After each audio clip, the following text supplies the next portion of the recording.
Hello बच्चों, welcome to our YouTube channel. तो आज हम करेंगे स्टैंडर्ड 8 का चैप्टर नंबर 2 जिसका नाम है पैरेलल लाइंस एंड ट्रांसवर्सल। इसका एक प्रैक्टिस सेट मैंने ऑलरेडी करा दिया है और वो प्रैक्टिस सेट बहुत ज़्यादा इंपॉर्टेंट है क्योंकि ये चैप्टर के जो बेसिक कॉन्सेप्ट्स हैं वो मैंने वो चैप्टर में कवर करवाए। इसके आगे के सारे प्रैक्टिस सेट अगर आपको समझने हैं तो आपको पहला प्रैक्टिस सेट 2.1 बहुत ही अच्छे से समझना पड़ेगा। क्वेश्चंस खुद से प्रैक्टिस करने पड़ेंगे ताकि आपको याद हो जाए।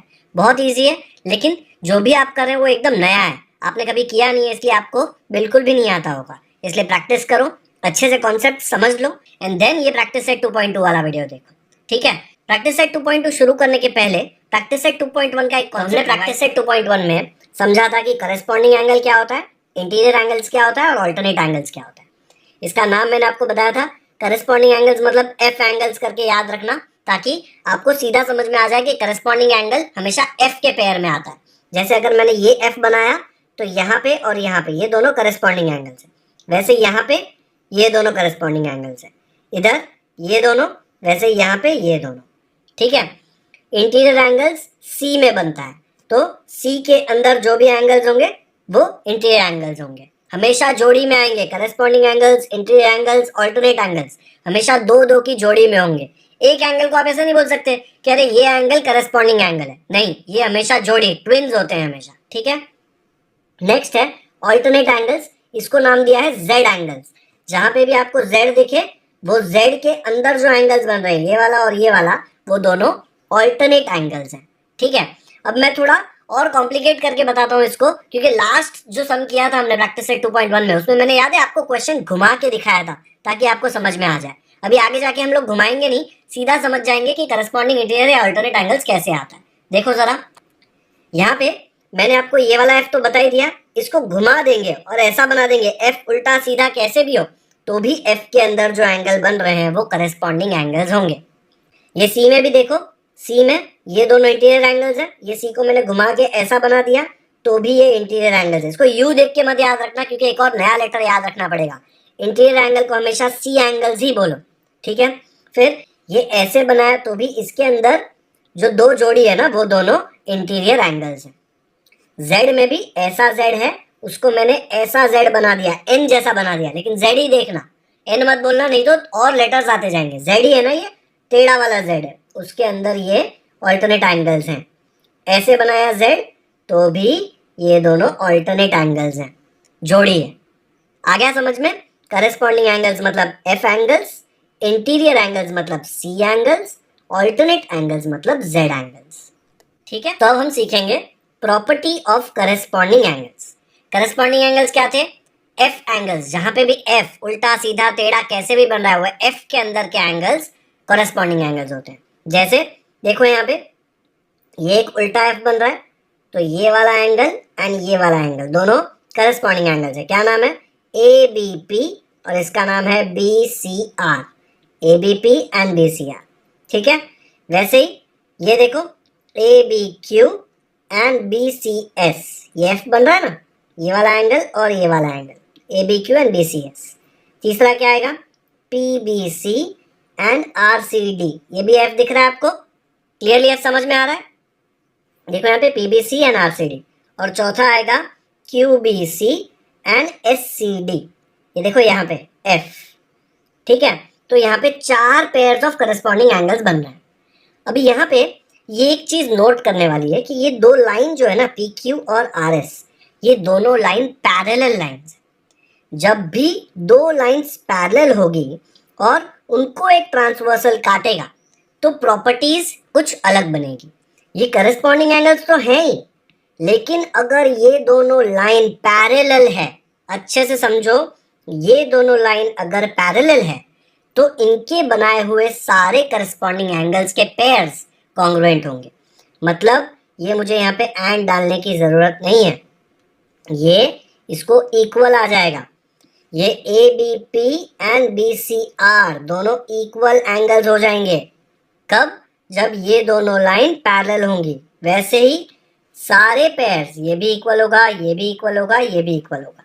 सारी जो जोड़ियां हैं वो जोड़ियों में दोनों जो एंगल्स आएंगे वो इक्वल होंगे। ये है प्रॉपर्टी ऑफ करस्पॉन्डिंग एंगल्स। कब? जब ये दोनों लाइन पैरेलल हो और उनको एक ट्रांसवर्सल काटे। आया समझ में? पेयर्स तो आपको निकालना आता था, वो हमने प्रैक्टिस सेट 2.1 में सीखा था। 2.2 में एक नया कंडीशन दिया कि ये दोनों लाइन पैरेलल है। पैरेलल मतलब इनको कितना भी बढ़ा दो आगे, ये एक दूसरे से कभी मिलेंगे नहीं। अगर ये दोनों पैरेलल है तो जो करस्पॉन्डिंग एंगल की जोड़ी आई वो कॉन्ग्रुएंट है या इक्वल है। ठीक है, देखो ये इक्वल, ये इक्वल, ये इक्वल। आया समझ में? नेक्स्ट करते हैं प्रॉपर्टी ऑफ ऑल्टरनेट एंगल्स। वैसे ही यहाँ पे देखो एक ट्रांसवर्सल है और ये दो पैरेलल लाइंस को ये ट्रांसवर्सल काट रहा है। ऑल्टरनेट एंगल्स मतलब नाम याद है ना, जेड एंगल्स। देखो जेड कहाँ पे बन रहा है, पी बी सी, एंड दूसरा एंगल है बी सी एस। ये जेड बन रहा है ना, देखो पी बी सी ये एंगल है एंड बी सी एस ये एंगल है। ये दोनों ऑल्टरनेट एंगल्स आ जाएंगे। वैसे ही दूसरा क्या बनेगा, Q B C and B C R. देखो ये जेड है ना, इसका अंदर ये एंगल और ये एंगल, ये दोनों ऑल्टरनेट एंगल्स है। ठीक है, ऑल्टरनेट एंगल्स को आइडेंटिफाई करना हमको पहले से आता था। अब इनका प्रॉपर्टी क्या है, अगर ये दोनों लाइन पैरेलल है और उनको एक ट्रांसवर्सल काट रहा है तो मैं बोल सकता हूं कि ये दोनों ऑल्टरनेट एंगल्स एक दूसरे से कॉन्ग्रुएंट है। वैसे ही यहाँ पे भी ये पेयर में ये दोनों कॉन्ग्रुएंट है। ठीक है, मतलब ये वाला एंगल और ये वाला एंगल कॉन्ग्रुएंट, क्योंकि z के अंदर था, देखो z ये है ना ऑल्टरनेट एंगल। एंड दूसरा क्या आएगा, ये वाला एंगल एंड ये वाला एंगल, ये भी कॉन्ग्रुएंट। क्यों? क्योंकि ये भी z के अंदर था, देखो। तो ये है प्रॉपर्टी ऑफ ऑल्टरनेट एंगल्स। ठीक है, दोनों जो पेयर आएंगे वो दोनों एक दूसरे में कॉन्ग्रुएंट होंगे। अच्छा, इसका और इसका कोई लेना देना नहीं, ये दोनों को रिलेट मत करना कि ये और ये भी इक्वल, नहीं। जो जोड़ी आई थी ना ऑल्टरनेट एंगल्स की, एक z के अंदर दो एंगल आते हैं, वो दोनों एंगल एक दूसरे से कॉन्ग्रुएंट है। सेम करस्पॉन्डिंग जैसे ही जो जोड़ी है उसमें एक दूसरे से कॉन्ग्रुएंट है। पहली जोड़ी का दूसरी जोड़ी से कोई लेना देना नहीं है, वो दोनों दोस्त नहीं है। ओके, चलो अब देखते हैं property of interior angles. Interior angles का दूसरा नाम क्या था, सी एंगल्स। जहां पे भी सी बन रहा है, उल्टा सीधा टेढ़ा मेढ़ा, वो दोनों में जो एंगल बनेंगे वो होंगे इंटीरियर एंगल्स की जोड़ी। जैसे यहाँ पे देखो ये एक एंगल है पी बी सी और उसके साथ दूसरा एंगल है बी सी आर, मतलब ये वाला एंगल और ये वाला एंगल। देखो सी बन रहा है ना ये वाला, तो ये दोनों होंगे इंटीरियर एंगल्स, तो आएगा P B C and B C R. वैसे ही यहाँ पे देखो क्यू बी सी, ठीक है, एंड दूसरा है बी सी एस, ये भी एक सी बन गया। तो इसके अंदर के दोनों एंगल्स क्या होंगे, इंटीरियर एंगल्स। तो नाम लिख दो Q B C and B C S. अब यहाँ पे भी ये दोनों लाइन पैरेलल है और ये इनको ट्रांसवर्सल काट रहा है। अगर ये कंडीशन नहीं होती तो काम यहाँ पे खत्म हो जाता है। ये तो हमने 2.1 में किया है, आइडेंटिफाई किया कि इंटीरियर एंगल्स है। लेकिन अगर ये दोनों पैरेलल है लाइंस और उनको एक ट्रांसवर्सल काट रहा है तो इंटीरियर एंगल्स की एक नई प्रॉपर्टी सीखने को मिलेगी। इसके पहले कैसे था, करस्पॉन्डिंग एंगल्स कॉन्ग्रुएंट होते थे जोड़ी में, ऑल्टरनेट एंगल्स भी कॉन्ग्रुएंट होते थे जोड़ी में। इंटीरियर एंगल्स में कॉन्ग्रुएंट नहीं है। इंटीरियर एंगल्स में जो भी दो इंटीरियर एंगल है उनका सम स्टैंडर्ड आ जाएगा 180 डिग्रीज। ठीक है, यहां पे भी ये दोनों को ऐड करूंगा तो मुझे मिलेगा 180 डिग्रीज। ये है प्रॉपर्टी ऑफ इंटीरियर एंगल्स। मतलब एक सी के अंदर जो दोनों एंगल बने थे वो दोनों को ऐड करूंगा तो मुझे मिलेगा 180 डिग्रीज। वैसे ही ये वाले सी में भी ये एक एंगल, ये एक एंगल, दोनों को ऐड करूंगा तो मुझे दोनों को ऐड करके मिलेगा 180 डिग्रीज। आया समझ में? ये है property of interior angles. Interior angles में दोनों कॉन्ग्रुएंट नहीं होते, जैसे करस्पॉन्डिंग और ऑल्टरनेट में कॉन्ग्रुएंट हो रहे थे, इंटीरियर एंगल्स में कॉन्ग्रुएंट नहीं होंगे। इंटीरियर एंगल्स में दोनों जो जोड़ी है, जोड़ी के दोनों एंगल्स को ऐड करूंगा तो मुझे 180 डिग्री मिलेगा। ये तीनों प्रॉपर्टी बहुत अच्छे से याद करना है, बिकॉज ये प्रॉपर्टी हम बहुत यूज करने वाले हैं। प्रैक्टिस सेट 2.2 का first question, choose the correct alternative. तो यहाँ पे मल्टीपल चॉइस क्वेश्चन दिया है, लेकिन हमको सॉल्व तो करना ही पड़ेगा आंसर निकालने के लिए। एक फिगर दिया है बाजू में, in the adjoining figure if line M is parallel, ये वाला जो सिंबल है, दो ऐसी वर्टिकल लाइंस होती है ना, ये पैरेलल का सिंबल होता है। ठीक है, तो ये बोल रहा है line M parallel to line N, मतलब ये देखो line M and line N दोनों एक दूसरे को पैरेलल है, ठीक है, ये दोनों लाइन पैरेलल है। And line P is a transversal, and P जो है वो ट्रांसवर्सल है। ट्रांसवर्सल ट्रांसवर्सल जो बोलते हो आप, ठीक है, ये ट्रांसवर्सल है और ये दो पैरेलल लाइंस है। हमने अभी बहुत सारी प्रॉपर्टी पढ़ी थी इसके लिए, है ना। Then find x। x देखो क्वेश्चन में यहाँ पे दिया है, ये एंगल के इधर x लिखा है और ये एंगल के यहाँ पे लिखा है 3x, और हम लोगों को x फाइंड करना है। अब ये दोनों कौन से टाइप के एंगल है, ध्यान से ऑब्जर्व करो कौन सा लेटर बन रहा है यहाँ पे। ये अगर मैं ये वाला एंगल लूं तो ये वाला है ना 3x, और ये x ये वाला है, तो ये क्या बन रहा है, c बन रहा है, मतलब ये दोनों इंटीरियर एंगल्स हैं। अगर दो पैरेलल लाइंस और एक ट्रांसवर्सल होता है तो इंटीरियर एंगल्स का प्रॉपर्टी क्या है, ये दोनों को ऐड करूंगा तो मुझे मिलना चाहिए 180 डिग्रीज। अभी आपको बताया था लास्ट प्रॉपर्टी मैंने, करेक्ट। C के अंदर ये दोनों एंगल है तो दोनों एंगल का सम मुझे 180 डिग्रीज आएगा। तो नीचे लिख दो ये, तो ऐसे आ जाएगा line M parallel to line N। ये तो क्वेश्चन में दिया हुआ है इसलिए मैंने लिख दिया given, given in the question है ना। अगर ये है तो मैं बोल सकता हूं therefore angle ABC plus angle BCD, ये जो C बन रहा है, ठीक है, टोटल जो देखो एक C बन रहा है, तो ये C के अंदर जो दो इंटीरियर एंगल है उनका सम 180 डिग्री आएगा। प्रॉपर्टी ऑफ इंटीरियर एंगल्स, ये मैंने इसको नाम दे दिया, एक पॉइंट A ले लिया, यहाँ पे B, यहाँ पे C, यहाँ पे D। आप कुछ भी नाम दे सकते हो, क्वेश्चन में नाम नहीं दिया है, मैंने खुद से नाम दे दिया उसको, ठीक है। तो अब ये ABC की वैल्यू क्या है, ABC देखो ये रहा एंगल, वैल्यू है 3x, तो यहाँ पे आ जाएगा देयरफॉर 3x प्लस ये BCD की वैल्यू क्या है, BCD x है ना, तो यहाँ पे इसकी वैल्यू हो गई x equal to 180 degree. 3x plus x क्या आ जाएगा, 3 chocolates plus 1 chocolate is 4 chocolate, वैसे ही 3x plus 1x is 4x, तो आ जाएगा 4x is equal to 180 degree. अगर मुझे x का वैल्यू निकालना है तो ये 4 को यहाँ से हटाना पड़ेगा। ये 4 को जब मैं उस तरफ भेजूंगा तो इक्वल टू के उस तरफ जाके वो पेनल्टी देगा। यहाँ पे मल्टीप्लाई हो रहा है ना 4x के साथ, वहां जाके डिवाइड होगा, तो क्या मिलेगा, therefore x is equal to 180 degrees divide by 4।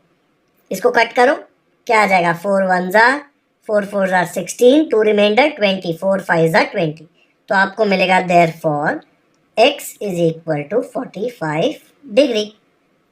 x की वैल्यू पूछी थी ना, फाइंड x, तो यहाँ पे देखो ऑप्शन C है 45 डिग्री, तो ये है अपना आंसर। आया समझ में, हम लोगों ने इंटीरियर एंगल्स की प्रॉपर्टी यूज करी। एक बार अच्छे से देख लो, वीडियो पॉज करो, पहली बार ये प्रॉपर्टी अप्लाई कर रहे हो, खुद से सॉल्व करोगे तो ही समझ में आएगा। स्क्रीनशॉट ले लो इसका, ओके। अब नेक्स्ट प्रॉपर्टी हम करेंगे वर्टिकली ऑपोजिट एंगल्स। ये बहुत ही सिंपल प्रॉपर्टी है। अगर कहीं पे भी आपको दो लाइन दिख रहे हैं, ठीक है, दो लाइन इंटरसेक्ट कर रहे हैं, तो वो जो पॉइंट पे इंटरसेक्ट कर रहे हैं ना, वहां पे सामने सामने एंगल बनेगा। जैसे यहाँ पे देखो ये एंगल और ये एंगल एक दूसरे के ऑपोजिट है, तो लेट्स से मैं इसको मार्क कर देता हूँ ऐसे, ये एंगल और ये एंगल, ये दोनों आमने सामने वाले जो एंगल है ये कॉन्ग्रुएंट होंगे। मतलब मैं बोल सकता हूँ एंगल APB, ये वाला APB, एंड दूसरा एंगल है DPC, ठीक है, सामने सामने DPC, ये दोनों एंगल इक्वल होंगे। वैसे ही अगर मैं इस तरफ देखूं, ये वाला एंगल और ये वाला एंगल, ये भी तो सामने सामने है, तो ये भी कॉन्ग्रुएंट है। कौन से APC एंड DPB, ये वाला और ये वाला सामने सामने वाले एंगल कॉन्ग्रुएंट होंगे। क्या नाम आएगा, APC will be equal to BPD, ठीक है। इसको बोलते हैं वर्टिकली ऑपोजिट एंगल, एक दूसरे के सामने वाले। कब, जब दो लाइन इंटरसेक्ट करेगी तब। इसका इससे कोई लेना देना नहीं है, सामने सामने ये वाला और ये वाला कॉन्ग्रुएंट, एंड ये वाला और ये वाला एक दूसरे को इक्वल, जोड़ी में इक्वल है। इसको बोलते हैं वर्टिकली ऑपोजिट एंगल्स। आया समझ में, पक्का। चलो अब ये प्रॉपर्टी यूज करके सेकेंड क्वेश्चन में दिया है, इन the adjoining figure if line A, ये क्या है, किसका सिंबल है, ये वाला 11 है क्या, ये नहीं, लाइन ए पैरेलल लाइन बी, ये देखो ए और बी दोनों पैरेलल है। And line L is a transversal, ये एल जो है ये दोनों पैरेलल लाइन को काट रहा है, ट्रांसवर्सल है, ठीक है। देन फाइंड एक्स, यहाँ पे देखो एक्स दो जगह पे दिया है, 4x 2x, आपको एक्स का वैल्यू पूछा है, आपको एक्स निकालना है। 4 ऑप्शंस है, सॉल्व करना पड़ेगा, अक्कड़ बक्कड़ बम्बे बो करके कुछ भी मार्क मत कर देना, गैस नहीं मारना है, ठीक है। अब यहाँ पे कोई फिगर तो दिख नहीं रहा, देखो ये सी में ये 4x है लेकिन यहाँ पे एंगल नहीं है, ठीक है। अगर मैं यहाँ पे लेट्स से z बनाने की कोशिश करूँ ये वाला, तो इधर एंगल है, इधर वाला मुझे पता नहीं है, ठीक है। तो ये थोड़ा कंफ्यूजिंग हो जाता है। लेकिन अभी मैंने आपको एक प्रॉपर्टी सिखाया वर्टिकली ऑपोजिट एंगल्स का, कि अगर दो लाइन एक दूसरे को इंटरसेक्ट कर रहे हैं, जैसे देखो ये एक लाइन और ये एक लाइन, ये दोनों इंटरसेक्ट कर रहे हैं यहाँ पे, तो यहाँ पे सामने सामने एंगल्स कॉन्ग्रुएंट होंगे, ठीक है। तो अगर ये 2x है तो इसके सामने वाला एंगल भी 2x होगा। तो मैं आपको सिंपल टर्म्स में पहले बता देता हूँ, ये 2x आएगा, कैसे, वर्टिकली ऑपोजिट एंगल्स। उसके बाद ये c बन रहा है, मैंने आपको बताया था ना उल्टा सीधा टेढ़ा मेढ़ा कैसा भी c, तो ये दोनों एंगल्स कौन सा एंगल हो गए, इंटीरियर एंगल्स। और इंटीरियर एंगल्स का प्रॉपर्टी क्या है, इंटीरियर एंगल्स का प्रॉपर्टी है कि दोनों का सम 180 डिग्री आएगा। तो अगर मैं इसको सॉल्व करूं तो क्या मिलेगा, 4x plus 2x is equal to 180 degree, 4x plus 2x आ जाएगा 6x which will be equal to 180 degree. And x का वैल्यू निकालना है तो ये 6 को उधर भेज दो, यहाँ मल्टीप्लाई हो रहा है वहाँ जाके डिवाइड होगा, तो मुझे मिलेगा 180 डिग्री डिवाइड बाय 6, कट करो, 6 1 जा 6 3 जा 18, 6 0 जा 0, x इक्वल टू 30 डिग्री आ रहा है, देखो ये रहा x इक्वल टू 30 डिग्री। तो ये है अपना आंसर, आया समझ में। ये ऐसे नहीं लिखना है, ये तो मल्टीपल चॉइस क्वेश्चन दिया था इसलिए मैंने ऐसे सॉल्व करके दिया। एग्जाम में अगर आपको एक क्वेश्चन आया तो कैसे लिखेंगे, तो पहले मैंने सबको नाम दे दिया, देखो यहाँ पे ए, ये वाला पॉइंट बी, ये ई, ये जी, फिर यहाँ पे ये डी सी एफ एच, कोई भी नाम दे सकते हैं, कोई प्रॉब्लम नहीं है, ठीक है। अब ये लाइन पी और क्यू पैरेलल है, ये क्वेश्चन में दिया हुआ है, देखो पी पैरेलल क्यू, तो ये गिवन लिख दिया, ठीक है। अब उसके बाद क्या लिखा है, ये वाला जो एंगल है, ये वाला एंगल एंड ये वाला एंगल, एफ बना रहे हैं, देखो उल्टा वाला, टी जैसा दिख रहा है लेकिन उल्टा करके देखेंगे तो एफ दिखेगा ना, एफ मतलब करस्पॉन्डिंग एंगल्स। तो मैं बोल सकता हूँ ये वाला एंगल एंड ये वाला एंगल इक्वल आएगा। ये वाला एंगल का नाम क्या है, ऊपर वाले का नाम है ए बी सी और नीचे वाले का नाम है बी ई एफ, ये दोनों इक्वल आएगा। ए बी सी का वैल्यू है 40 डिग्री, तो बी ई एफ का भी वैल्यू आ जाएगा 40 डिग्री, वो मैंने यहाँ पे लिख दिया, क्यों, करस्पॉन्डिंग एंगल्स, ओके। अब ये 40 मिल गया मुझे ये वाले स्टेप में, तो यहाँ पे मैं लिख सकता हूँ दिस इज 40, ओके। नाउ ये एक स्ट्रेट लाइन है, सिर्फ ये रेड वाला जो मैं मार्क कर रहा हूँ वो देखो स्ट्रेट लाइन है, उसके ऊपर एक लाइन बनाई है मैंने, ये लाइन ये वाले लाइन के एंगल्स को दो पार्ट्स में डिवाइड कर दी है, तो ये दोनों एंगल का सम क्या आएगा, 180 डिग्री, क्यों, because linear pair of angles. तो मैं बोल सकता हूँ B E F plus G E F, ये दोनों एंगल का सम आएगा 180 डिग्री। उसमें बी ई एफ का वैल्यू है 40 degree and G E F का वैल्यू है x, दोनों को ऐड करके मुझे मिलेगा 180 डिग्री। क्या प्रॉपर्टी है, लीनियर पेयर ऑफ एंगल्स, एक लाइन के ऊपर ये दोनों एंगल है, सेम लाइन के ऊपर, और उनका देखो ये वाला ई एफ वाला पार्ट कॉमन है, दोनों में देखो ई एफ, ठीक है। तो 40 प्लस एक्स 180 आ गया, x का वैल्यू चाहिए तो 40 को उधर शिफ्ट कर दो, यहाँ पे 40 के आगे प्लस साइन है, इक्वल टू क्रॉस करेगा तो पेनल्टी देना पड़ेगा, तो वहां जाके हो जाएगा माइनस, तो यहाँ पे मुझे मिलेगा x इज इक्वल टू 180, ये 40 इस तरफ आ गया इसलिए आ गया -40, 180 माइनस 40 मिल जाएगा 140, तो x का वैल्यू मुझे मिल गया 140 डिग्रीज। एक काम हो गया अपना, x मिल गया, ठीक है, तो ये आधा काम खत्म। अब y पूछा है ना, तो y के लिए हम लोग यहाँ पे खेलेंगे और y का वैल्यू निकालेंगे, कैसे देखो जरा। तो अब यहाँ पे इसको सॉल्व कैसे करेंगे, ये वाले पार्ट में y है ना, तो ये वाले पार्ट में सॉल्व करेंगे। क्या है देखो, ये एक स्ट्रेट लाइन है, यहाँ पे 70 डिग्री दिया हुआ है, ये वाले पॉइंट को नाम देने भूल गया था इसलिए मैंने उसको नया नाम दे दिया I। तो ये स्ट्रेट लाइन पे ये दो एंगल बन रहे हैं, तो मैं बोल सकता हूँ CFI प्लस HFI, दोनों का सम कितना आएगा, एक ही लाइन पे बन रहे हैं तो दोनों का सम आएगा 180 degree, linear pair of angles. अब CFI का मेजरमेंट मुझे नहीं पता तो मैंने CFI लिख दिया, लेकिन HFI का मेजरमेंट है 70, तो HFI की जगह पे 70 लिख दिया इक्वल टू 180। नेक्स्ट स्टेप में 70 को उधर भेज दो, -70 हो जाएगा ना, इधर प्लस है, तो CFI का वैल्यू आया 180 माइनस 70 विच इज 110 डिग्री। अब मुझे CFI का वैल्यू मिल गया, तो चाहिए तो यहाँ पे लेबल कर दो, इसका वैल्यू मैंने कैलकुलेट कर दिया 110 डिग्री। मुझे CFI नहीं पूछा था, मुझे Y पूछा है।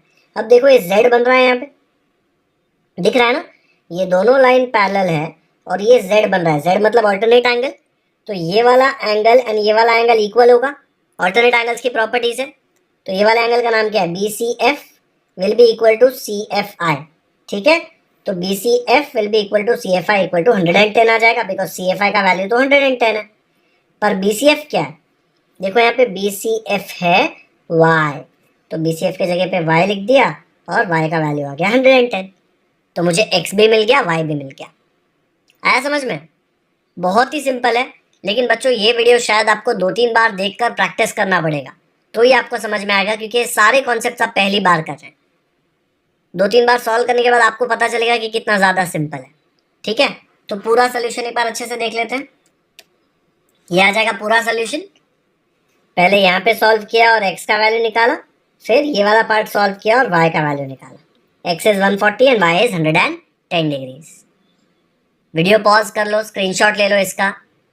अभी बहुत गंदा दिख रहा है, ये बहुत ही डरावना लग रहा है, लेकिन है नहीं है बिल्कुल भी डरावना, बहुत ही सिंपल है।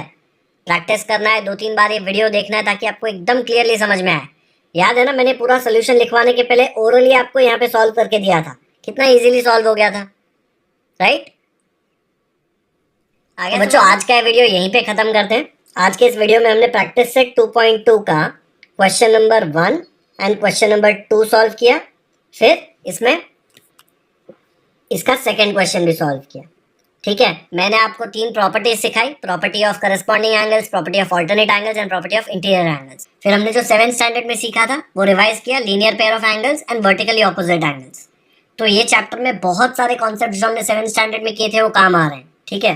तो प्रैक्टिस सेट 2.2 का क्वेश्चन नंबर 1, उसमें 2 क्वेश्चन सॉल्व किए हमने, एंड क्वेश्चन नंबर 2 ये आज हमने कर लिया है इस वीडियो में। नेक्स्ट वीडियो में मैं प्रैक्टिस सेट 2.2 का क्वेश्चन नंबर 3, 4 एंड 5 करवाऊंगा आपको, ओके। अगर आपको ये वीडियो पसंद आया हो तो इसे लाइक ज़रूर करें, इसका लिंक अपने दोस्तों के साथ व्हाट्सएप पर शेयर करें ताकि उनको भी ये चैप्टर अच्छे से समझ में आ जाए। अगर आपने हमारे चैनल को अब तक सब्सक्राइब नहीं किया है तो वेट मत करो, सब्सक्राइब कर दो, क्योंकि हमने 7th स्टैंडर्ड के सारे प्रैक्टिस सेट के डिटेल्ड सॉल्यूशंस अपलोड कर दिए हैं। बेल आइकन पर भी क्लिक कर दीजिए ताकि जब भी हम कोई नया वीडियो अपलोड करें आपको नोटिफिकेशंस मिलते रहें और आप कोई भी इंपॉर्टेंट वीडियोस मिस ना करें। कमेंट सेक्शन में मुझे ज़रूर बताएं कि आपको ये वीडियो कैसा लगा। Thank you so much for watching this video.